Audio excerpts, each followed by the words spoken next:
কাপুরুষ, বসে আছো কেন? শরীর থেকে পুজ বের করো, রক্ত নিয়ে আসো। বসে আছো কেন? এই দেশের মাটিতে ৯০% মুসলমান বসবাস করে। এই দেশের মাটিতে রাসূলের উপরে কটু মন্তব্য হয়, তুমি বসে থাকো কি করে? যারা রাসূলের উপরে কটু মন্তব্য করে তার ফাঁসি হবেই, হবেই ফাঁসি, আজ হোক আর কাল হোক। তুমি মনে রেখো, তুমি যদি তাকে ফাঁসি না দিতে পারো, তোমার ছেলে দিবে।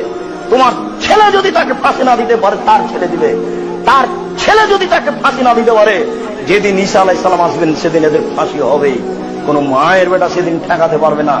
তুমি বলতে পারো যুবক, কাপুরুষ তুমি, যে আব্দুর রাজ্জাক সাহেব, যেদিন ঈসা আলাইহিস সালাম আসবেন সেদিন যে এরা থাকবে না, এ বললে এরা থাকবে না। এদের শুক্র কীটের আরো হাজারো মুরতাদ তৈরি হবে, এদের বীর্যের আরো হাজারো মুরতাদ তৈরি হবে।